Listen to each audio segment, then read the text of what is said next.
안녕하세요. 테크 전문 채널 토크아이티 진행맡고 지식PD 고소입니다.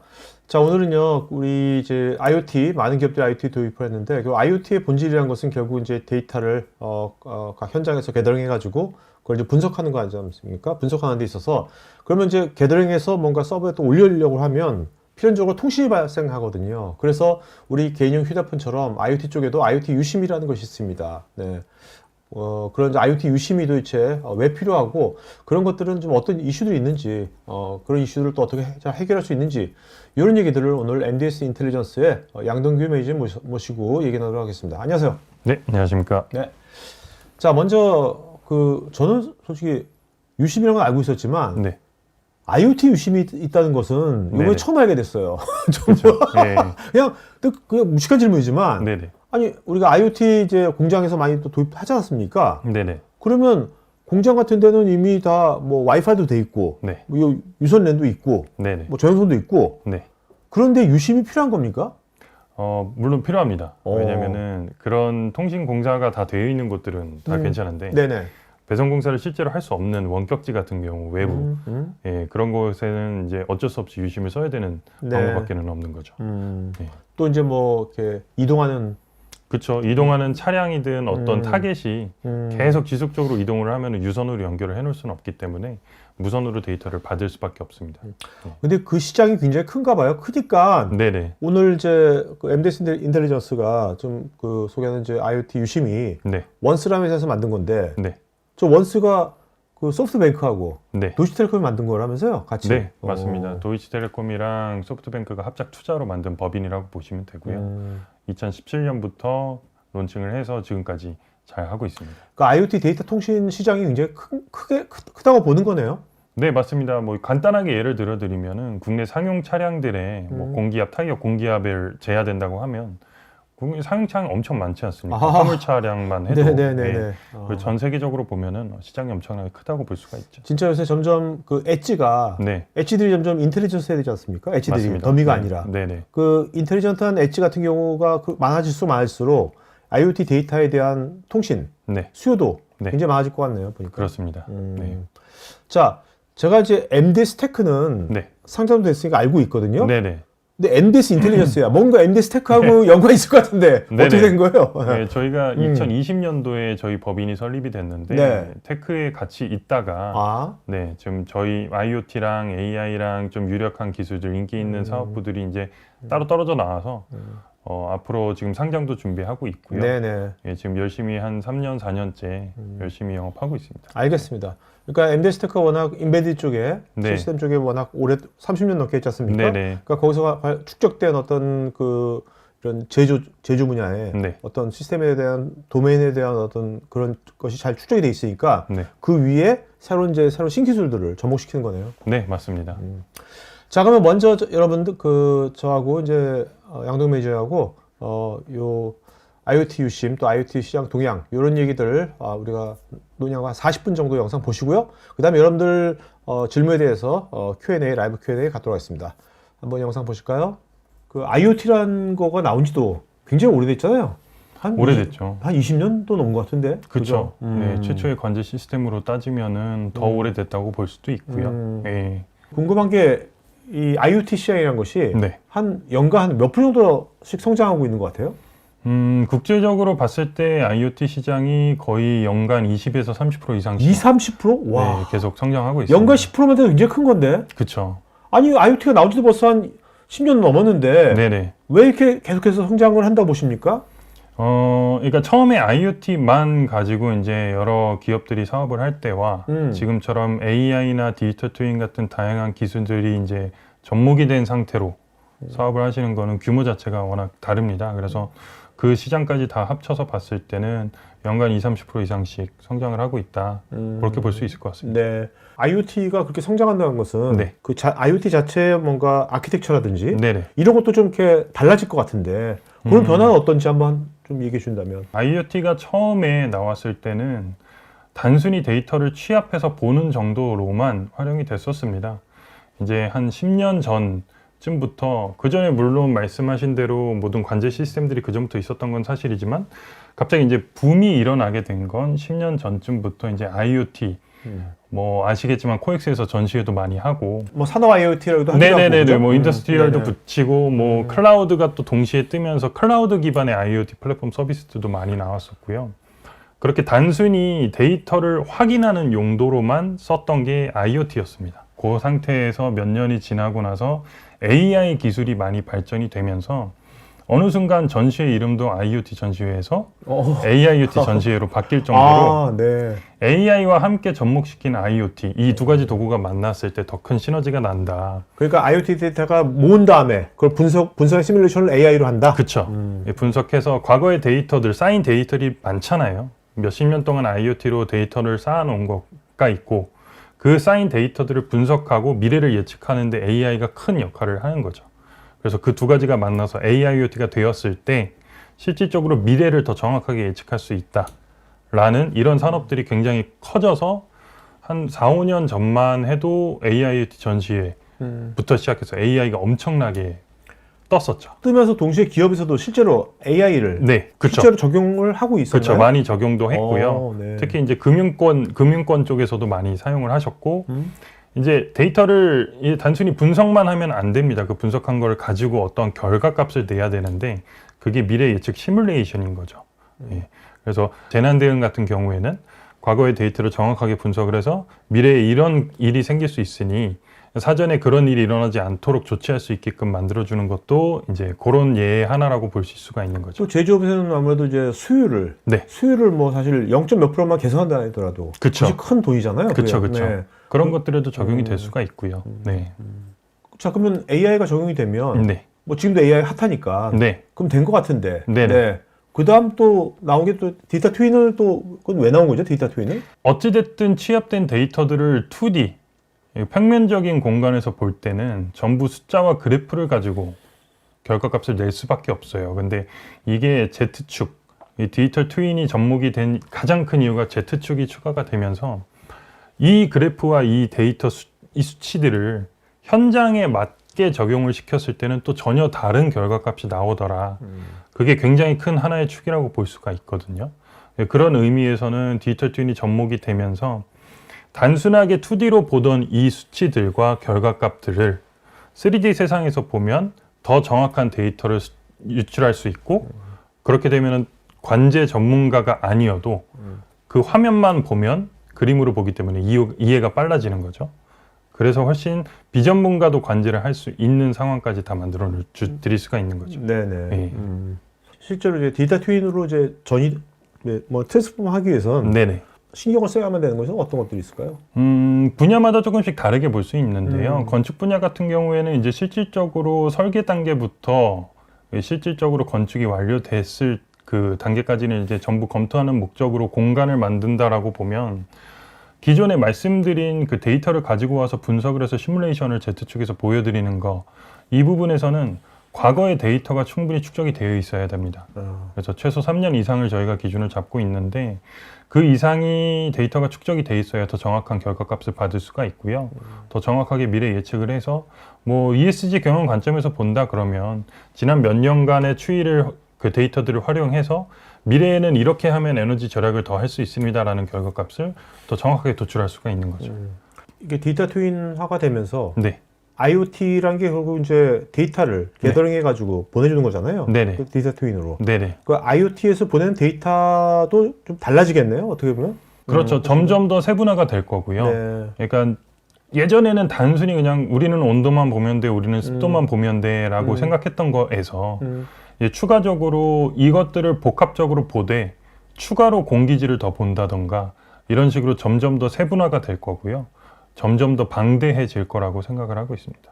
네. IoT 시스템 벤더 입장에서는 네. 데이터 트윈이 확산될수록 네. 훨씬 더 성장하겠는데요? 그렇죠. 더 성장을 할 거고요. 그리고 그 취합된 데이터들을 분석해서 보여드린다는 것 자체가 그렇게 쉬운 기술은 아닙니다, 원래. 근데 말씀드린 대로 취합된 데이터의 종류와 그 양이 많아져야 더 정확한 값을 뽑을 수 있기 때문에 앞으로 시장은 계속 이렇게 성장률을 유지하지 않을까 그렇게 생각하고 있습니다. 사실 디지털 트윈이라는 것은 말 그대로 트윈이잖아요. 네. 쌍둥이잖아요. 맞습니다. 현실하고 정확한 쌍둥이가 돼야 되려면 네, 맞습니다. 이 현실에 있는 예전에 IoT처럼 그냥 스태틱한 것들만 받는 것이 아니라 네네. 이동하는 거라든지 네. 뭐 다양한 떨어진 있는 것까지 네네. 다 얘가 받아야지만 네네. 진정한 쌍둥이가 될 것 같은데. 네, 맞습니다. 실제로 이제 차량이 이동하는 거라든가 리얼타임 데이터를 받아서 실시간으로 반영해드리는 것들까지도 디지털 트윈에서 모두 구현을 하고 있습니다. 그러니까 실시간이라는 말이 되게 중요할 것 같아요. 디지털 네. 트윈에서는 그죠? 네, 맞습니다. 네. 정적인 뭐 어떤 공장이라든지 그런 거 네. 말고도 지금 이동하는 것들, 실시간으로 하는 것들 이런 것들을 계속해서 게더링하고 하려면 네. 통신의 관점에서 네네. 뭔가 또 고려해야 될 것들이 또 다른 것이 있나요?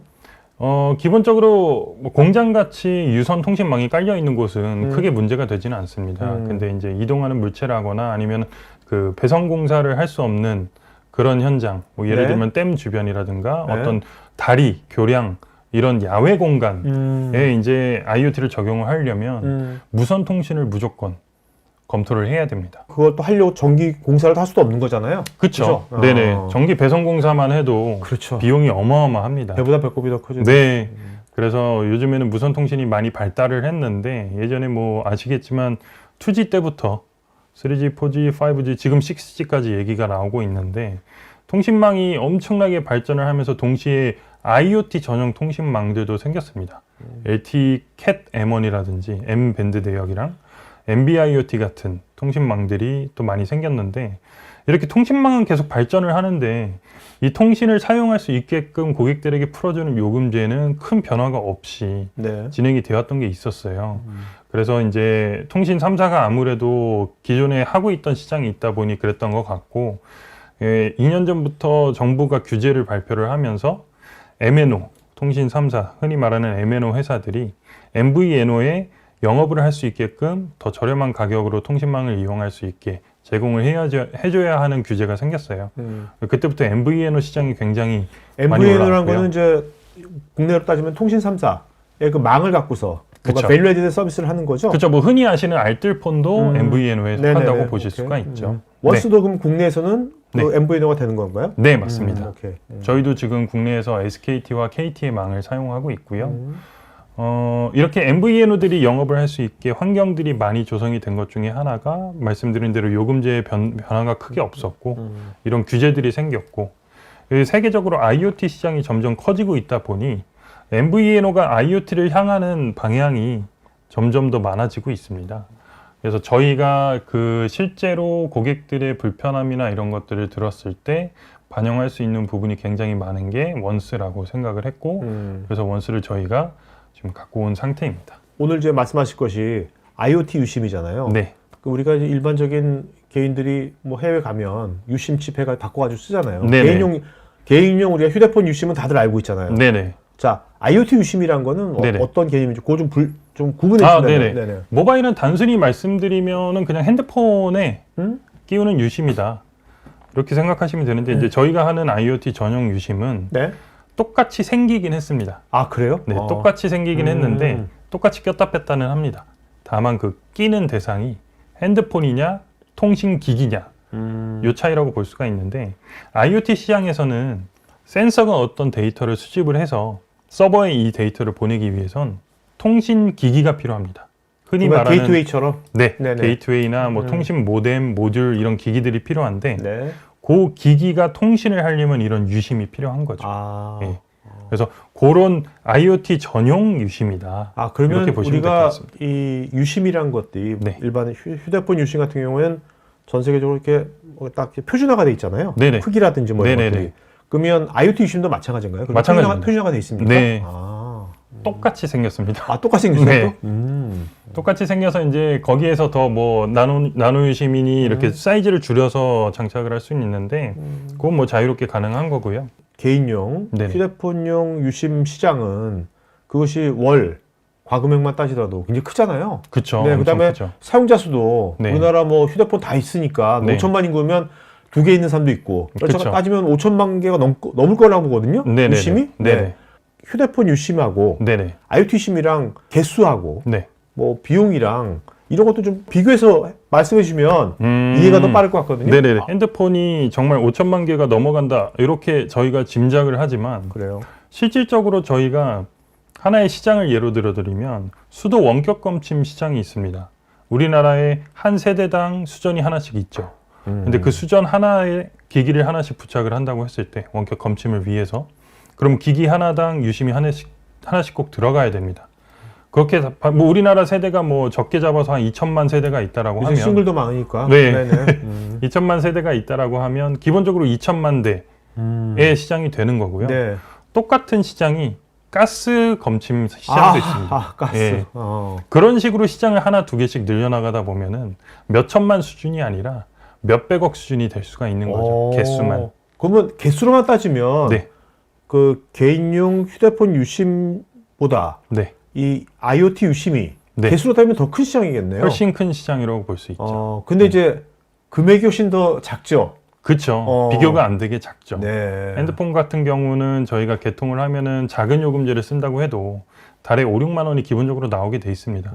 저희는 10년 동안 딱 2만 원만 내시면 10년에 2만 원? 네, 10년에 2만 원이기 때문에 달로 계산했을 때 100몇십 원 정도? 그 정도 비용밖에 들어가지 않기 때문에 네. 예, 투자 비용은 적대, 실질적 실효성은 훨씬 높다. 이렇게 봐주시면 좋을 것 그렇지만 같습니다. 이것도 티끌모아 태산이라고 네네. 그 원스나 MDS 인텔리전스 입장에서는 네네. 이 사업을 계속하면 네네. 나중에 이것이 계속 티끌 모아서 태산이 될 수 있겠네요. 그럼요. 네. 예, 저희는 그걸 보시는 거죠? 그쵸. 사업계를. 그렇죠. 그 말씀드린 대로 IoT 시장 자체가 발전을 하면 할수록 이렇게 성장이 되면 될수록 저희 원스와 인텔리전스에게도 더 큰 기회들이 생기는 거기 때문에 저희는 굉장히 긍정적으로 생각하고 있습니다. 네네. 이런 IoT 유심 시장이 네. 예전부터 있어왔던 시장이 있었을 것 같은데 IoT가 이미 뭐 20년 전 나왔으니까 네네네. 그때부터 나왔겠네요. 네네. 원래 있었고요. 통신 3사에서 기존에 진행하던 그 사업들이 있었고요.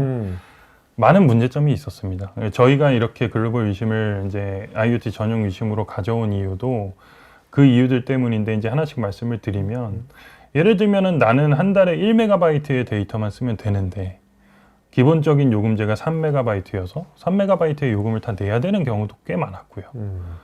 잠깐 기기를 다른 데에 설치를 하기 위해서 회수를 했어요. 몇 달 동안의 텀이 생겼는데 이 기간 중에 갑자기 해지를 하게 되면 해지 위약금이라는 게 생기고요. 다시 가입을 하시면 재가입 비용이 또 나옵니다. 네. 이런 비용들을 전혀 안 내게 해드리고 싶었고 해외 같은 경우면 내가 한국에서 IoT 플랫폼 서비스를 만들어서 해외에 수출을 한다라고 보시면 해외를 일단 기본적으로 통신 3사는 지원하지 않습니다라는 게 공식적인 입장입니다. 그렇죠. 국내 통신사가. 네네네. 해외에 나가면 그 해외 통신사의 뭐 어떤 유심을 쓰신다고 하면 거기서 또 망인증을 또 따로 받으셔야 돼요. 그 다 비용이고 어마어마한 시간이 들어가거든요.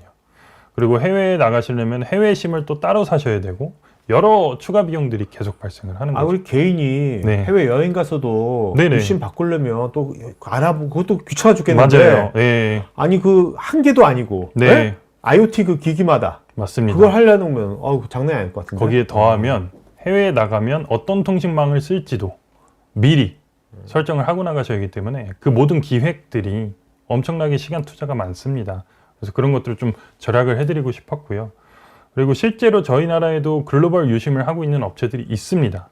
저희가 확인했을 땐 일단 기본적으로 해외의 글로벌 유심 제품을 한국에 들여와서 유통하는 그런 방식인데 기술 지원 같은 것들이 원활하지가 않습니다. 일단 기술에 대해서도 잘 모르는 분들도 자, 여기서 많고요. 기술 지원이라 하면 네. 어떤 걸 말씀하시는 겁니까? 유심과 이 기기를 연동을 시키기 위해서는 네. 다양한 그 연동 설정이 필요합니다. 또 IoT 기기에 대한 이해도도 높아야 될 것 같은데. 그렇죠. IoT 기기, 통신 모뎀, 통신 모듈사만 해도 굉장히 많은 회사들이 있고 그 회사들마다 다 설정값이 다릅니다. 또 프로토콜이라든지. 그렇죠. 그래서 앞뒤 프로토콜이나 이런 연결에 관련된 모든 인터페이스에 대한 정보들부터 기반 지식들이 있어야 이런 기술 지원들이 가능한 거죠. 공항에 있는 개인용 유심 판매하시는 분들은 네네. 이건 못할 것 같은데요? 그렇죠. 그렇게 하시긴 힘드시겠죠. 네네. 예. 단지 가격만 싸다고 그래서 그건 네네네. 아닐 것 같은데. 네, 맞습니다. 추가적으로 또 이제 한국 보통 이제 국가 마다 통신사 하나 정도를 협약을 많이 해놓습니다. 근데 그렇게 되면은 그 통신사의 음영 지역이면 아예 쓸 수가 없는 상황이 오게 되는데 저희는 기본적으로 2개 이상의 통신사를 협약을 해놨기 때문에 음영 지역이 굉장히 적다. 이렇게 봐주시면 좋을 것 같습니다. 이게 음영 지역 같은 경우는 이제 뭐 국내도 음영 지역이 있지만 네. 해외도 다 있을 거 아닙니까? 네네. 그런 것들을 기업이 네. 알아서 그걸 다 핸들링 하기 쉽지 않겠네요. 그렇죠. 그래서 저희가 그런 지원까지도 저희는 해드리고 있습니다. 현지 통신사가 어떤 통신사와 협약이 되어 있는지도 확인해드리고 그 통신사가 제공하는 음영지역 지도 같은 것들이 또 따로 있는 회사가 있고 없는 회사가 있는데 그런 것들도 저희가 획득할 수 있는 정보면 최대한 획득해서 제공을 해드리고 있습니다. 자, 근데 원스라는 네. 이런 통신사 이름을 저는 오늘 처음 들어보는데 네네. 네. 이건 도대체 누가 만든 거예요? 원스라는 거는. 원스는 지금 독일에 유럽에서 지금 1위 하고 있는 도이치텔레콤과 도시텔 잘 알죠? 네. 일본의 소프트뱅크라고 소프트뱅크. 네. 아. 이 두 회사가 아. 합작으로 투자해서 만든 회사입니다. IoT 시장 아까 말씀하신 몇십 %씩 커지고 있고 매년. 네네. 그다음에 이제 이런 IoT 유심 시장도 네. 당연히 같이 커질 거니까 그쵸. 그 시장을 노리고 그쵸. 만든 거네요. 네, 맞습니다. 그래서 제가 아까 말씀드렸던 IoT 전시회가 코엑스에서 막 일어나면서 붐이 일던 그 당시 2017년에 이 법인이 설립이 되었고요. 이때 이미 전 세계적으로 IoT와 클라우드가 엄청나게 큰 붐이 일고 있었습니다. 네네. 그래서 그때에 맞춰서 제품이 출시가 된 거고 지금 현재 원스는 본사는 독일에 있습니다. 독일에 있는데 전 세계적으로 지사를 많이 갖고 있어서 대응 같은 것들도 저희가 물론 한국에서는 다 해드리고 있지만 뭐 유사시 본사에서도 직접 대응도 가능은 합니다. 그리고 이미 전 세계 12,000개 이상의 고객사를 보유하고 있고요. 이미 2천만 회선 이상 판매가 돼서 네. 무리 없이 문제 없이 운영이 되고 있습니다. 그 소프트뱅크하고 도시텔레콤하고 IoT 전용 통신 네네. 그쪽을 딱 타겟해가지고 네네. 만든 거네요. 그렇죠. 거의 최초라고 보시면 되고요. 그 뒤로 뭐 많은 뭐 G&D, 텔레노어 이런 글로벌 유심 사업들이 많이 나오긴 했었는데 아직은 저희가 우위를 선점하고 있다라고 보면 될 것 같습니다. 네네. 원스라는 제품에 대해서 딱 말씀을 드리면 말씀드린 대로 한 번 2만 원 결제하시면 10년 동안 사용하실 수가 있는 거예요. 그래서 1년에 2만 원도 아니고 네, 10년에 2만 원. 네. 그러면 1년에 2천 원이라는 얘기인데 맞습니다. 저거 너무 싼 거 아니에요? 달로 환산해 보면 100 몇십 원? 네. 네, 요 정도 수준인 되게 거죠. 파격적인 거죠. 정책이. 그쵸? 엄청 파격적이죠. 왜 이렇게 한 거죠? 말씀드렸다시피 저용량이 필요한 IoT 통신에서 적은 투자 비용이 있어야 그만큼 사업의 성공률이 높아질 수가 있습니다. 그만큼 통신량이라는 거가 이제 아무리 적어도 자주 일어나게 되고 다양한 기기들에서 필요하기 때문에 그런 투자 비용이 적게 들어가야 더 빠른 성공을 할 수 있다라고 생각을 그럼 여기서 하겠습니다. 보면 장표에서 보면 네. 누적 500메가, 네. SMS 250건인데 네. 저게 10년입니까? 1년입니까? 월입니까? 저게? 10년 동안 10년 동안? 네. 그러면 저런 게 아니라 네. 어떤 경우는 500메가가 오버가 됐어요. 네네. 그러면 뭐 어떻게 된 거죠? 저희 추가 증설도 가능하십니다. 네. 500메가 단위로 추가 증설이 되기 때문에. 아, 요금제가? 네. 그래서 같은 비용을 그냥 내시면 자동으로 추가가 되고 아니면 새 유심을 다시 구입하셔도 되고 그건 자유롭게 네네. 선택하시면 될 것 같습니다. 네. IoT 데이터 사이징이 몰라가지고 네. 감이 안 와서 그러는데 네네. 요새 뭐 500메가면 영화 같은 거 하면 되게 작은 용량이잖아요. 요새 워낙. 그렇죠. 뭐 그렇죠. 멀티미디어 따지면. 유튜브 네네네. 고화질 영상 하나 보면 아무것도 아닌 것 같아. 금방 끝나지만 IoT 쪽은 굉장히 소량인가 보죠? IoT에서 500메가면 굉장히 큰 데이터입니다. 아. 왜냐하면 저희가 하고 있는 사업들 중에 수도 원격 검침 사업이 있습니다. 그 사업에서 저희가 계기판을 이미지를 사진을 찍어서 서버에 데이터를 보내는데 이 이미지 한 번 찍어서 보내는데 8.3KB 정도가 소모가 됩니다. 네네네. 하루에 4번 정도 보내고 한 5년, 10년간의 서비스를 유지한다고 했을 때 저희가 다 쓰는 게 200메가가 안 됩니다. 아, 네. 예. 그러면 300메가가 남는 거죠, 오히려. 예, 그렇게 생각하면 500메가는 굉장히 큰 데이터다. 이렇게 봐주시면 좋을 것 같습니다. 네네. 요런 이제 플랫 요금제가 언제부터 요거를 시작한 겁니까? 이거 플랫. 국제적으로는 2017년에 법인이 설립될 때부터 나왔던 요금제고요. 국내에는 작년 11월부터 저희가 도입을 했습니다. 네. 네. 원스 입장에서는 빠른 시간 내에 전 세계적인 네네. 그 고객을 이런 식의 정책을 해가지고 네네. 확보하려고 네네. 하는 전략적인 뭐 어프로치 같은데요. 글로벌 유심의 가장 큰 장점은 말씀드린 대로 해외 수출 사업을 하실 때도 크게 적용이 되실 수가 있는데 현재 이미 172개국의 협약을 완료해놨고요. 말씀드렸던 대로 각 국가마다 통신사를 2개 이상 협약을 해놨기 때문에 그 일반 다른 유심들보다 음영 지역이 훨씬 적다 이렇게 봐주시면 좋을 것 같습니다. 그래서 해외에서 로밍 비용이라든지 국가별로 망 인증을 따로 받는다든지 이런 추가 투입 비용과 시간이 절약이 되기 때문에 훨씬 좋다라고 보시면 될 것 같고 그것도 뭐 우리는 4G만 됩니다, 3G만 됩니다가 아니고 국가별로 뭐 2G, 3G, 4G가 되는 국가가 있고 NB-IoT와 LTE-M 밴드 대역까지도 쓸 수 있는 국가가 있고 이렇게 다양한 망들을 쓰실 수 있게끔 해놨습니다. 아무래도 이동하는 기기라든지 네네. 그런데 이걸 쓰면 되게 유용할 것 같은데. 네네. 이제 이 지도를 보면 딱 느끼는 게 네. 물류가 이제 선박으로도 많이 되잖아요. 그쵸. 선박이 바다를 왔다 갔다 하잖아요. 네네. 이게 바다도 커버가 되는 겁니까? 이게 궁금해지네요. 각 국가별 통신망이 허락하는 곳까지는 가능한데요. 아, 네. 네, 너무 깊은 바다로 들어가 오케이. 버리면 아. 위성 통신은 아니기 때문에 그건 어려울 수 있고요. 네. 근데 말씀하신 거에서 이제 생각을 해보면 배로 선박으로 어떤 제품을 보내는데 혹은 받는데 이 제품이 어떤 일정한 온도나 습도가 유지돼야 되는 제품이라고 하면 그 안에 온습도 모니터링 할 수 있는 센서를 넣어놨다. 근데 그 센서에 저희 유심을 껴놨다 하면 이동 국가 뭐 예를 들어서 인천항에서 어디 해외 다른 항을 가는 동안에 여러 국가를 들리면서 갈 거잖아요. 그 국가의 통신망에 접속이 될 때마다 데이터를 받으실 수가 있는 거죠. 아, 오케이. 그렇게 되면은 과정에서의 그 온습도 유지, 환경 유지가 다 원격으로 보실 수가 있게끔 그렇게 만들 수도 있는 거겠죠. 네. 네. 이게 나중에 원스가 이것을 더 서비스가 더 확산이 되면 네. 나중에는 어떤 공해상이라든지 네네. 이런 때는 뭔가 요새 뭐 저궤도 위성이라든지 네네네. 이런 것도 같이 서비스가 돼가지고 네네네. 융합돼가지고 그런 세상도 올 것 같은데요. 아, 참고로 지금 중국은 아시다시피 그 특수성이 있어서 차이나텔레콤 한 곳만 협약을 해놨고요. 차이나텔레콤이 중국 전역을 다 커버해서 크게 문제는 없으실 겁니다. 이제 국내에서만 사업을 전개를 하신다고 하면 국내 3사랑 비교를 해서 국내 사업에 적용을 하신다고 했을 때 저렴한 가격으로 일단 원가가 절감이 되실 수가 있고요. 뭐 말씀드렸던 뭐 신비용, 가입비용, 중도 해지 위약금 이런 것들이 전혀 없습니다. 그리고 일정 수량 이상 개런티를 해야 할인 금액을 받을 수가 있는데 저희는 그런 별도 수량 개런티가 없이 한 개만 구매하셔도 같은 가격으로 진행을 하고 있습니다. 견적수가 굉장히 심플하겠네. 그쵸? 간단합니다. 네. 네. 그냥 수량만 바꿔서 넣으면 예, 끝나기 때문에. 그리고 이제 말씀드린 대로 통신 3사의 유심을 쓴다 그러면 어느 통신사든 하나를 정해서 쓰셔야 되는데 저희는 국내에서는 SKT와 KT가 협약이 되어 있어서 두 가지 망 중에 더 잘 잡히는 신호세기가 더 센 망을 잡도록 되어 있거든요. 그래서 그런 통신사 음영지역 축소에도 저희가 큰 도움이 될 수 있다고 생각을 하고 있고요. 그 고객사는 SK가 KT가 신경 쓸 필요 없는 거죠. 알아서 해주는 거죠. 맞습니다. 네.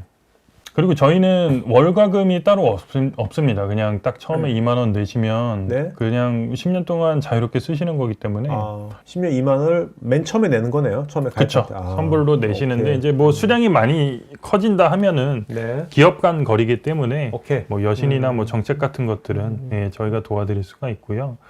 이제 중도에 해지를 하거나 뭐 재가입을 하거나 이런 거 없이 안 쓰시려면 안 쓰셔도 돼요.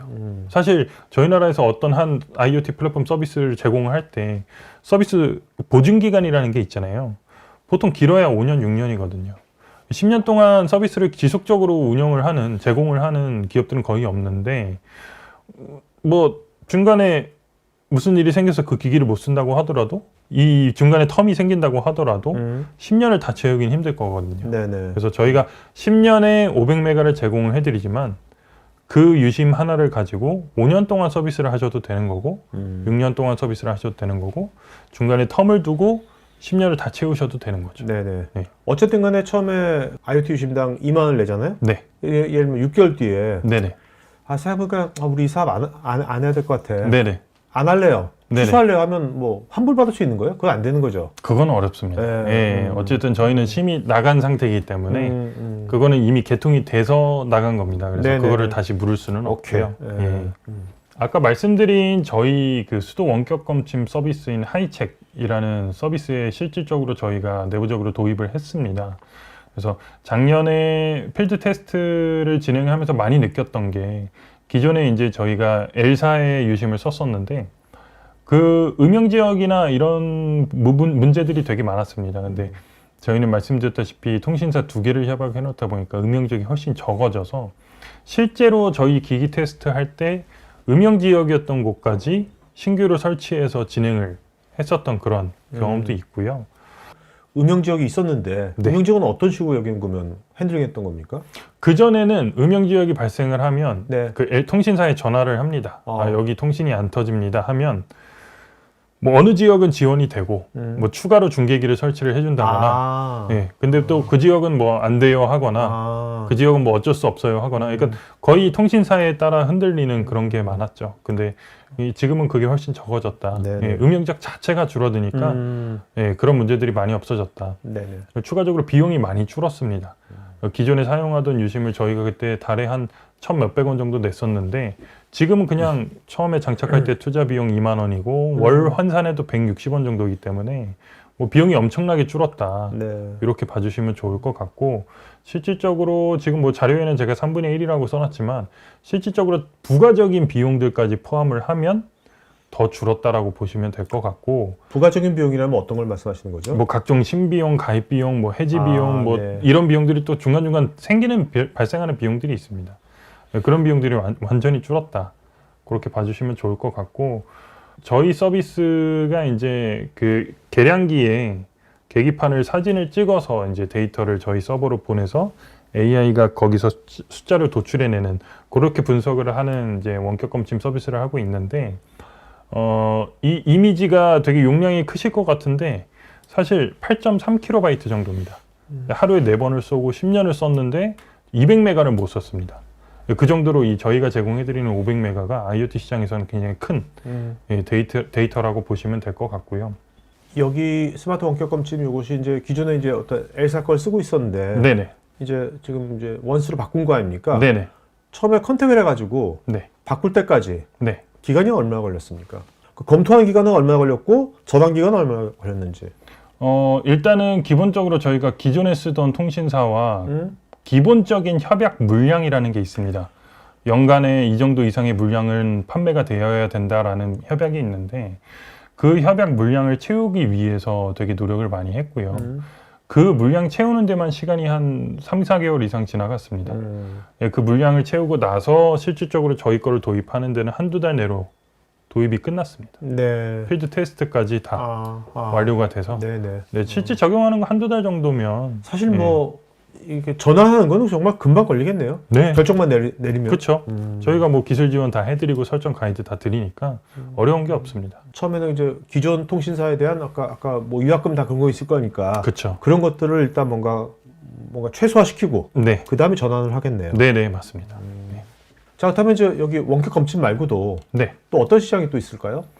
원격 검침 말고도 저용량으로 데이터가 왔다 갔다 하는 IoT의 시장에는 전반적으로 모두 적용이 가능하다고 볼 수 있습니다. 아까 말씀드린 환경 모니터링, 온도 습도 데이터 사실 뭐 몇 바이트 안 되거든요. 그런 데이터들도 하루에 뭐 수십 번을 받는다고 하더라도 말씀드린 대로 뭐 한 달에 1메가 쓰기가 힘들어요. 그런 시장들이 굉장히 많고요. 요즘에는 또 자판기도 온도 습도 관리를 하는 자판기들이 또 무인 많이 점포도 늘어나고 많아죠. 네, 그런데도 그렇고 뭐 너무나 무궁무진하게 적용이 될 수가 있겠죠. 자율주행되는 뭔가 비클이나 네. 디바이스나 이런 것이 많아지면 질수록 네. 굉장히 이것이 커질 것 같은데 그쵸. 자율주행되면 그렇죠. 그 안에서 이제 왔다 갔다 하는 데이터량은 물론 많겠지만 네. 그 여러 시스템 하나의 차량에 여러 시스템이 들어가잖아요. 그 시스템들 중에 하나 정도 저용량으로 왔다 갔다 하는 데이터가 있다. 그런 시스템이 있다면 그런 데도 충분히 적용이 가능하겠죠. 어떤 특수한 경우는 저용량이 아니라 네. IoT 데이터인데 약간 저용량보다는 더 많은 네네. 데이터가 왔다 갔다 할 필요도 있었잖아요. 네네네. 그럴 때는 원스에서 뭔가 그런 것에 대한 뭐 다른 대안 같은 게 있나요? 저희가 기본적으로 500메가 단위로 증설을 해드릴 수는 있습니다. 근데 이제 이 데이터량이 너무나 많아진다. 예를 네. 들면은 AI 사업 같은 경우에는 영상 분석, 예, 이 비주얼 AI에 대한 그 영상 분석에 대한 사업을 진행하실 때는 왔다 갔다 하는 데이터량이 뭐 하루에도 수십 기가씩 왔다 갔다 합니다. 이런 사업에 적용하실 때는 기존에 쓰시던 요금제를 그냥 쓰시는 게 더 나으실 수 있고요. 저희는 명확합니다. 저용량 IoT. 네, 전용 유심으로 컨셉을 확실하게 잡아놨기 때문에 그쪽 시장만 저희가 지금 적용을 하는 것으로 말씀을 드리고 있습니다. 네. 네. 지금 말씀하신 네. 그 저용량 IoT 데이터를 네. 그런 것들이 계속 늘어날 포텐셜이 많은 기업들은 일단 현재 자기네가 내고 있는 통신 비용이 어떻게 나가나 그런 네네. 것들을 일단 검토하고 네. 일단 비교해 보고 나서 합당하면 이제 전환하고 네. 뭐 그런 식이 되겠네요. 네, 프로세스가. 그렇죠. 어떻습니까? 지금 그러면 이런 다양한 데들하고 지금 검토나 POC 같은 걸 하고 있나요? 어떤가요? 엄청 많이 하고 있습니다. 네. 그러니까 저희가 말씀드린 대로 작년 11월에 론칭을 했고 아직 얼마 안 됐습니다. 불과 3개월밖에 안 됐는데도 지금 이미 20개 이상의 고객사가 저희와 함께 테스트도 진행하시면서 실제 사업 적용 협의를 하고 있습니다. 그래요? 근데 네. 어떻게 알고 연락이 온 거예요? 저희가 EDM 홍보도 했고요. 뭐 네. 블로그 홍보도 하고 다방면으로 홍보도 하고 있는데 이제 음. 결정적인 거는 작년에 저희가 11월에 10월인가 그때 IoT 전시회 AIoT 오케이. 전시회 때 그 저희 디지털 트윈 사업과 IoT 사업을 소개하면서 그 함께 진행하고 있는 사업으로 요 원스를 소개를 같이 했었습니다. 그럼 그래서 그때 나갔었을 거 아니에요, 양대님도? 네네. 상담했을 때 그 느낌이 있을 거 아니에요? 항상 네네. 새로운 거 할 때, 이건 좀 되는데 안 돼? 그 느낌이 왔어요? 네, 많이 왔습니다. 어. 왜냐면은 말씀하셨던 그 IoT 기기 업체들이 우리나라에 굉장히 많습니다. 기기만 생산해서 해외 수출하는 기업들도 있고 직접 플랫폼까지 다 진행을 하는 기업들도 있는데 그 기업들이 하나같이 다 관심을 보였고요. 물어보시는 게 실질적으로 적용이 될 수 있을 것 같은 문의들이 많았습니다. 네. 예, 그래서 느낌이 굉장히 좋았습니다. 알겠습니다. 만약에 해외 사업을 적용을 하신다고 했을 때 가장 큰 게 이제 망인증입니다. 현지에서 망인증 받으려면 적어도 2-3명 이상이 현지에 몇 달 동안 거주를 하면서 테스트도 해야 되고 인증을 받으셔야 되는데 그 비용이 어마어마하고요. 그런 망인증이 필요가 없다라는 게 가장 큰 이점입니다. 근데 왜 그것이 비용이 많이 들어가는 거예요? 망인증을 받는 거예요? 그 망인증을 받으려면 현지의 통신사의 통신망을 활용해서 장기간 데이터 통신에 문제가 없다라는 그 테스트를 해야 됩니다. 그 테스트를 거쳐서 인증을 받아야 하는 게 뭐 혼자서 가서 될 일이 아니고요. 2명, 3명 이상은 가야 되는데 그럼 그 인원들의 체류 투자 비용만 뭐 숙소, 식비 이런 것들만 해도 어마어마할 거고요. 그런 망인증 비용이 따로 안 들어간다는 거, 필요 없다라는 거, 그게 큰 이점인데 일단은 국내 통신 3사는 해외에 이 제품을 수출하기 위해서 너희들의 유심을 쓰고 싶다라고 말씀을 드리면 저희는 해외는 지원하지 않습니다가 공식적인 입장입니다. 정말 수량이 어마어마하게 나와야 뭐 고민을 할까 말까이지 일반적으로는 공식적으로는 해외는 지원하지 않습니다가 입장이기 때문에 해외 망인증 같은 것들을 기업에서 알아서 받아야 됩니다. 네. 근데 그러기가 말씀드린 대로 그렇죠. 쉽지가 않습니다. 여건이 뭐 그만큼 투자를 할 정도로 큰 회사가 처음 시작부터 그렇게 크게 시작할 수 있는 회사가 많지도 않고요. 돈도 문제지만 그런 것을 전담할 인력도 그쵸. 기업에 있을 수가 없죠. 그렇죠. 네. 네, 보통은 통신사가 다 그거를 해줘야 되는데 그런 게 좀 많이 아쉽기는 합니다. 국내 기업인데 글로벌 비즈니스 한다든지 네, 아니면 국내에서 IoT 장비나 이런 것들을 해외 수출하는 기업들 네, 그런 기업들한테는 딱이겠네요. 그렇죠. 뿐만 아니라 저희는 저희 MDS 인텔리전스를 많이 아실지는 모르겠지만 저희가 IoT 플랫폼 사업들을 또 몇 년 동안 지속적으로 해왔었습니다. 그래서 IoT 전반에 대한 기술 내용 이해도가 높다라고 보시면 될 것 같고요. 그 지식들을 기반으로 IoT 플랫폼 각종 기술 지원들도 저희가 같이 해드리고 있습니다. 예를 들면 이 통신 모뎀 하나에 저희 유심을 설치를 해서 사용하시려면 기본적으로 설정이 들어가야 되는 것들이 있습니다. APN 설정 같은 것들을 해줘야 되는데 그런 가이드들도 저희가 다 드리고 있고요. 좀 통신 모듈, 그 안에 들어가는 통신 모듈 칩을 좀 독특한 회사를 쓰시는 분들도 계세요. 저가형으로 이렇게 쓰시는 분들이 있는데 통신 모듈 회사에서 어떤 기술 지원 같은 것들을 안 해주시는 경우가 꽤 많이 있어요. 저가형 같은 경우에는. 그럴 때는 저희한테 기술에 관련된 내용들을 문의를 주셔도 저희도 아는 선에서 최대한 답변을 해드릴 수 있기 때문에 그런 점에서 굉장히 큰 또 도움이 되실 수 있다라고 생각을 하고 있습니다. MDS 인텔리전스가 이런 IoT 쪽 많이 한 걸로 알고 있는데 네네. 인베디드 쪽 많이 했죠. 그렇죠. 인베디드가 이제 저희 모회사인 MDS 테크가 인베디드 시장에서 워낙 유명하기 때문에 그쪽은 굳이 말씀 안 드려도 네네. 다 아실 것 같습니다. 네. 저희는 이제 AI나 IoT 이런 좀 유력한 부문들이 따로 떨어져서 신규로 법인이 설립이 된 인텔리전스라는 법인이고 말씀하신 이제 인베디드 시장 쪽에서는 저희 모회사인 MDS 테크가 더 유명하다고 생각합니다. 네. 보안이나 이런 것들이 물론 아마 다 아시겠지만 IoT 플랫폼 회사들은 다 기본적으로 다 돼 있습니다. 근데 만약에 요즘 트렌드인 제로 트러스트 같은 트렌드를 위해서 우리는 보안을 좀 더 강화하고 싶다고 하시는 분들께는 저희가 오픈 VPN을 추가로 제공을 해드립니다. 이 오픈 VPN이 뭐냐면 VPN은 가상망을 앞에다가 하나 더 세워서 해킹을 방지하는 거잖아요. 근데 이거를 커스터마이징 가능하게끔 오픈으로 열어드리는 겁니다. 그래서 각자 자기 회사의 그 성격에 맞게 VPN을 설정을 해서 사용을 하시면 될 수 있게끔 저희가 유심단에서도 이렇게 지원을 해드리고 있고 실시간으로 데이터 사용량이나 어느 통신사에 연결됐는지 어느 통신망을 쓰고 있는지 지금 연결이 돼 있는지 안 돼 있는지 이런 정보들을 확인하실 수 있는 포털도 같이 제공을 해드리고 있어서 저 포털은 그러면 원스의 고객 포털 사이트에 들어가서 내 아이디 치고 들어가면 볼 수 있는 겁니까? 저희한테서 원스 유심을 구매를 하시면 저희가 계정을 만들어 드립니다. 네네. 그럼 그 계정을 활용하시면 안에서 데이터 확인이 가능합니다. 뭐 물론 이제 이걸 직접 만드신 분은 아니지만 네네. 이것이 앞으로 어떻게 더 발전하면 좋을 것 같은지. 이심부터 저희가 지금 준비를 하고 있습니다. 이심이란 건 뭐죠? 인베디드라고 보시면 됩니다. 네. 그러니까 별도 하드웨어 유심을 꽂는 게 아니라 네. 기본적으로 장착되어 있는 심 관련 모듈이 있고요. 네. 그 모듈을 통해서 저희가 소프트웨어만 쏴주는 겁니다. 기기에. 그러면 그 기기에 다른 유심을 장착하거나 뺄 필요 없이 소프트웨어인 심을 넣었다 뺐다 옮겼다 다시 옮겼다 이렇게 할 수 있는 그런 자유로운 이심 시장이 또 지금 많이 발전을 하고 있거든요. 그래서 IoT 쪽도 이심을 적용을 하려고 저희가 지금 준비를 하고 있습니다. 그러면 이제 기존의 IoT 디바이스에 이심이 디폴트로 장착되어 있는 건가요? 네네네. 그렇게 만드나 보죠? 네. 심 모듈이 들어가 있습니다. 지금 이제 이미 핸드폰에는 많이 적용이 되어 있고요. 다만 이제 IoT 기기에 적용이 되기에는 아직 그 이심 모듈 자체가 단가도 비쌀 뿐더러 아직 기술이 아직 거기까지는 못 와 있는데 그것만 마무리가 된다 하면 저희 심 업체들도 이심을 빨리 준비해서 소프트웨어를 심어드릴 수 있게끔 그렇게 진행을 할 수가 있습니다. 네, 잘 보셨죠, 여러분? 자, 이제부터 여러분 질문에 대한 Q&A 시작하겠고요. 여러분들 또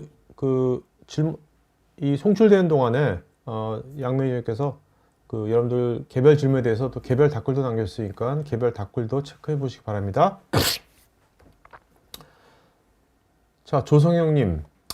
IoT 데이터의 경우는 분석 파이프라인 기술 못지않게 원천 데이터 수집 센서의 신뢰성도 중요할 텐데 오작동으로 인한 데이터 발생을 탐지하고 제어할 수 있는 기능이나 방안이 있을까요? 사실 이건 유심하고 상관이 없는 건데, 그죠? 네네. 하드웨어 쪽입니다.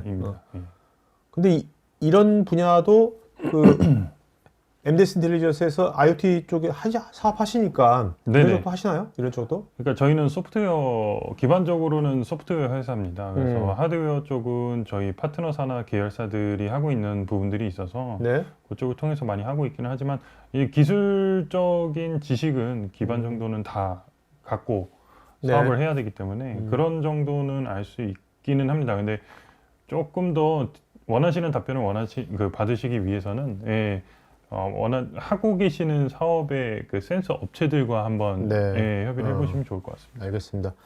자, 여러분들 지금 설문 이제 하고 있으니까 설문에 추가 자료 요청이라든지 또 뭐 상담이나 이런 것들은 설문에 여러분들 구체적으로 써주시면 고맙겠습니다. 김관도님.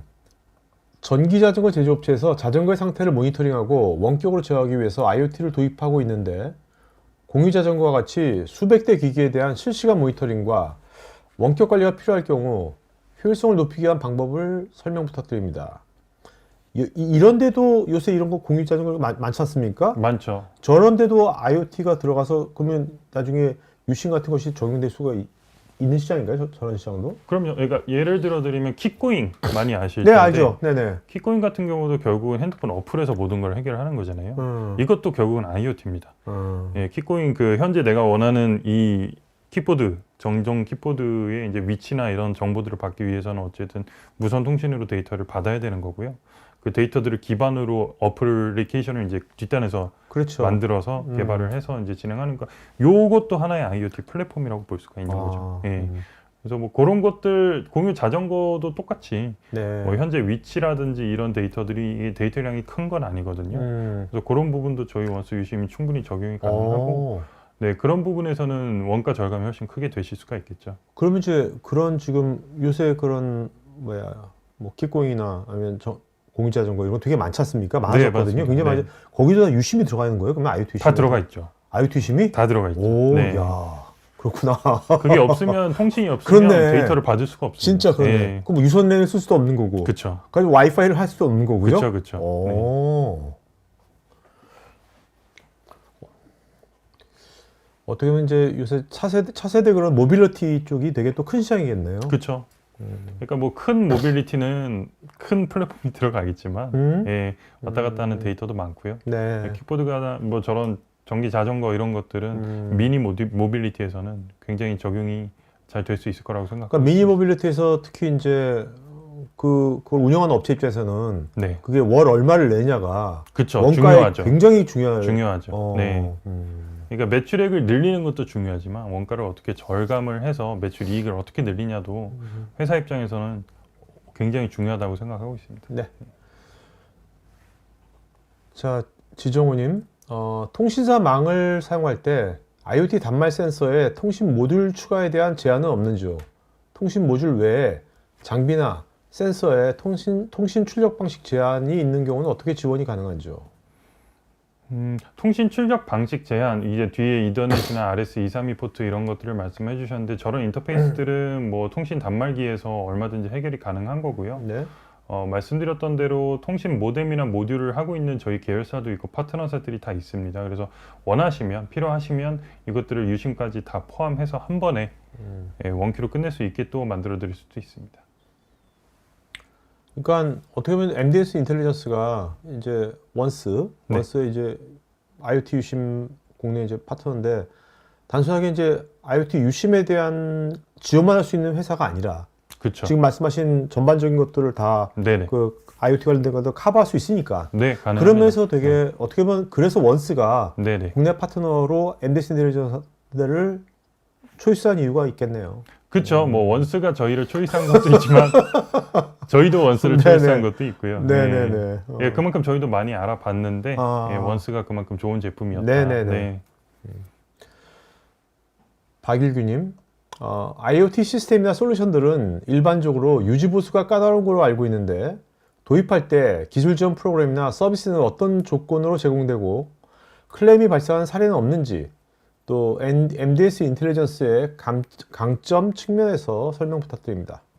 저희도 이제 말씀드렸다시피 IoT 플랫폼 사업들을 계속 전개를 해왔었고 SI 사업들도 많이 했었는데 유지 보수가 까다롭다라고 하시는 부분은 어찌됐든 소프트웨어는 그 개발한 사람이 직접 봐야 되는 부분이 있어서 유지 보수가 까다롭다라고 표현을 하셨을 수 있는데 뭐 그런 부분에서는 저희는 지속적으로 잘 해왔고요. 실제로 고객들이 클레임이 발생이 그렇게 많이 하지는 않았지만 이제 원스 입장에서 원스 유심 이 통신 쪽에서 보면 저희의 지원이나 어떤 서비스 같은 것들은 그냥 저희한테서 제품을 구매하시면 무조건 해드리는 걸로 하고 있습니다. 그래서 따로 뭐 조건이 있는 건 아니고요. 뭐 그런 점에서는 저희가 굉장히 큰 강점을 갖고 있다고 생각을 하고 있습니다. 자, 임재철님은 아무래도 이게 무선이지 않습니까? 네네. 유심이란 게 그렇다면 이제 통신 간섭이라든지 네네. 뭐 속도 저하라든지 뭐 네네. 이런 이슈가 발생되지는 않는지 뭐 상용망에서는 사실 그런 일들이 별로 없습니다. 그러니까 저런 이슈들은 주로 이제 저희 IoT 그 현장 경험상 이제 RF 통신이나 와이파이, 블루투스 같은 단거리 통신에서 많이 발생하는 이슈예요. 예, 사실 상용망에서는 그렇게 통신 간섭이나 속도 저하는 큰 이슈가 된 적은 네네. 거의 없고요. 그래서 아마 그쪽 부분은 대신에 이제 뭐 추가적으로 중간에 게이트웨이들을 더 놓는다든지 예, 그런 식으로 뭐 해결을 할 수 있지 않을까 싶습니다. 예. 이효숙님은 보안 기능이나 암호화 통신이 적용되는 IoT 유심도 존재하는지 궁금하고 뭐 그런 거에 대해서. 네네. 아까도 이제 저희 본문 아까 영상에서 보셨듯이 저희 오픈 VPN 기능을 제공을 하고 있습니다. 근데 요즘에는 워낙 그 플랫폼 개발하실 때부터 보안을 잘 해놓으시는데 이제 뭐 요즘 트렌드가 제로 트러스트인 만큼 좀 더 강한 보안 기능을 원하신다 하면 저희의 이제 여러 기능 중에 오픈 VPN 기능을 활용하시면 훨씬 예, 암호나 뭐 보안에 도움이 되실 거라고 생각을 하고 있습니다. 박일규님은 MDS 인텔리전스는 원스의 요 IoT 유심 솔루션을 언제부터 국내에 공급하기 시작했고 주로 활용되는 업종이나 도메인이 궁금하고 이것이 선호되는 이유가 무엇인지요? 일단 저희가 상용으로 공급한 거는 작년 그 말씀드렸다시피 전시회 기준으로 작년 가을부터 한국에서는 공급을 시작을 했었고요. 그때부터 본격적으로 론칭을 해서 홍보도 많이 하고 그랬었고 주로 활용되는 업종이라고 하시면 이제 저용량 IoT, 저용량 데이터들이 왔다 갔다 하는 모든 IoT 플랫폼에 적용이 가능하다. 예, 현재는 저희가 뭐 말씀드린 대로 론칭한 지가 오래된 건 아니어서 네네. 많은 시장에 이제 다양하게 들어가지는 않았지만 뭐 원격 검침부터 지금은 이제 아까 말씀하신 오토바이 같은 것들도 원격에서 관제하는 시스템에도 지금 협의를 하고 있고요. 뭐 전기 자전거, 전기 킥보드 이런 것들에도 충분히 지금 협의가 많이 되고 있습니다. 네네. 예. 또 박일규님께서 실제로 이제 이것이 도입 후에 비용 절감 효과가 증명되었는지 또 공개 가능한 정량적인 평가 사례가 있는지. 요거는 제가 직접 한번 뵙고 말씀드리고 싶습니다. 네네. 일단은 네. 일단 오프에서 만나면 네. 더 구체적인 것들을 그렇죠. 이제 보여드릴 수 있는 게 많은데 네. 네. 그렇구나. 아무래도 좀 공개적인 우리 자리다 아까 보니까. 얘기할 때 그 네네. 원격 검침 그것을 3분의 1 줄어들었다고 했잖아요. 그건 이제 그건- 저희 서비스니까 네네. 저희가 공개 가능한 자료인데 저희 고객사 자료를 저희가 오픈할 수는 없기 때문에 예. 그런 거는 그건 예. 만나서 연락 주십시오. 네. 알겠습니다.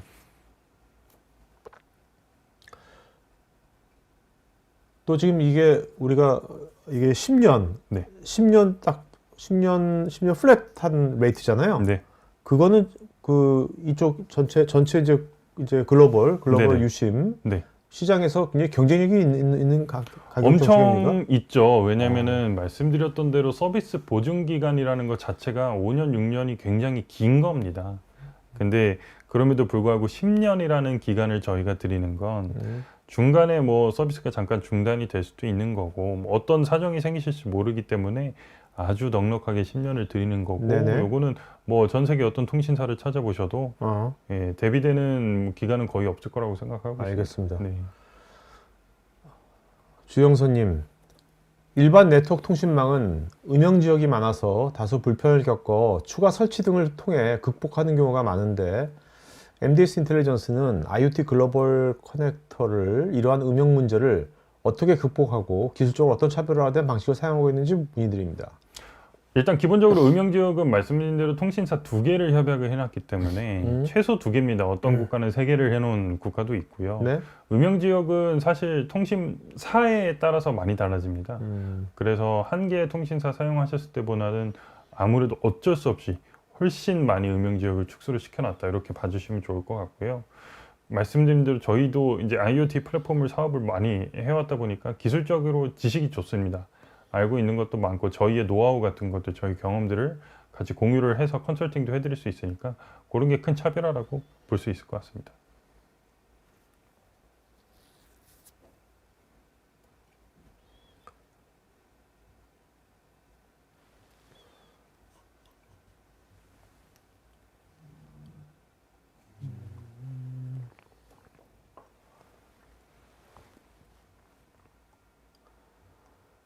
자,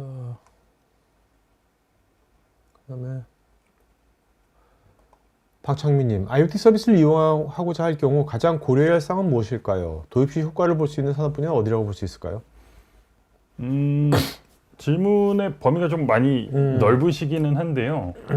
가장 고려할 사항은 뭐 아무래도 하드웨어, 소프트웨어, 통신 이 모든 것들을 다 고려를 하셔야 될 것 같은데 그 중에 타겟이겠죠. 네네. 예, 어떤 타겟을 위해서 이제 이 서비스를 개발을 하시는지 그게 1차적으로 이제 고려를 하셔야 될 것 같고 도입 시 효과를 볼 수 있는 사업 분야는 사실 어느 산업 분야든 도입했을 때 효과를 볼 수가 있습니다. 예, 그래서 그거는 딱 어디 한 군데를 집어서 말씀드리기는 좀 어려울 것 같습니다.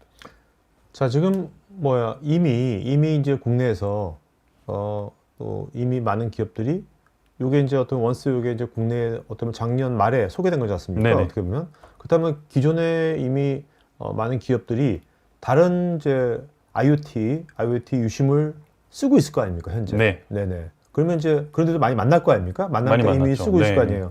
그럼 그런 데들이 현재 다른 것들 쓰고 있는데 어떤 것들이 가장 좀 뭐랄까 좀 아쉬워하는 것이 어떤 것들인 것 같아요? 국내 기업들이 일단은 첫 번째로는 비용이었습니다. 비용. 원래 딱 말씀드렸던 그 월 과금을 지속적으로 내야 되는데 그것도 내가 원하는 요금제를 찾기가 사실 그렇게 쉽지가 않습니다. 근데 그렇게 막상 협약을 해도 진짜 할인 정책들을 적용을 받으려면 1년에 뭐 몇만 개에서 몇십만 개씩 수량 개런티를 하셔야 되는데 사실 부담이지 않습니까? 이 사업이 성공할지 안 할지 모르는데 어떻게 수량 개런티를 하고 그걸 못 채우면 또 위약금을 물어야 되고 이런 것들에 대한 불편함도 굉장히 많으셨고요. 그런 부분에서 일단 저희가 첫 번째로 해소가 큰 부분이 해소가 되었다라고 생각을 하고 두 번째가 이제 지원입니다.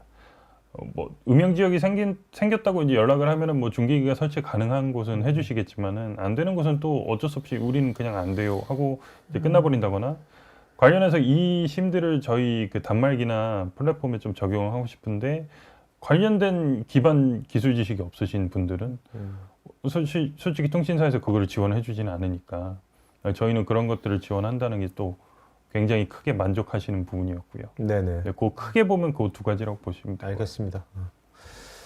자, 여러분들 설문 좀 많은 항목이 좀 많지만 다 객관식이니까 빨리빨리 하실 수 있을 것 같아요. 여러분들 좀 그 피드백 좀 기왕에 설문 오늘 참여했으니까 설문에 좀 피드백 많이 주시면 나중에 저희가 더 좋은 방송이라든지 또 MDS 인터넷에서 더 좋은 지원 같은 것들을 또 기획하는 데 도움이 될 것 같습니다. 자, 그 오늘 질문하신 분 중에 두 분 좀 이름 좀 불러주시겠어요? 네. 처음으로 박일규님 되게 많은 질문도 해주셨는데 좋은 질문도 몇 개 있었고요. 지정훈님 한 가지 질문해 주셨는데 그게 또 저희 직접적으로 연관이 있었던 것 같습니다. 자, 박일규, 지정호 이 두 분은요 저희 스태프 이메일 주소로 본인 이름, 주소, 핸드폰, 이메일 보내시면 저희가 그 네이버 페이 쿠폰 보내드리겠습니다. 자, 그 양매님. 네. 어쨌든 이제 끝났습니다. 네네. 그럼 시간 금방 가죠. 네, 정말 빨리 가네요. 네. 마지막 한 말씀 마치면 갈까? 네, 저희 뭐 지금까지 소개해드렸던 저희 IoT 유심뿐만 아니라 저희가 IoT 플랫폼 개발부터 SI 사업, 디지털 트윈 사업, 수도 원격 검침 사업 다양하게 하고 있는 사업 전개를 하고 있는 사업들이 많습니다. 저희 앞으로도 더 열심히 해서 저희 회사 이름이 전국적으로 잘 알려질 수 있도록 앞으로도 노력을 많이 하도록 하겠습니다. 지금까지 감사했습니다. 네, 알겠습니다. 자, 오늘 방송에서 마치겠고요. 여러분들 뭐 오늘 목요일이지만 이제 내일 휴일이니까 자, 이번에 또 3일간 감성 충전되는 그래도 그 주말 잘 보내시고요. 다음 주에 또 다양한 또 주제로 다시 또 뵙겠습니다. 고맙습니다. 네. 테크 전문 채널 토크아이티에서는 제조 DX 관련 다양한 전문가들과 언제든지 상담하고 소통할 수 있는 구해조 매니팩처링이란 공간이 있습니다. 구글에서 한글로 토크아이티 치시거나 우측 상단에 링크를 클릭하시면 됩니다. 여러분의 좋아요와 구독은 컨텐츠 제작에 큰 힘이 됩니다.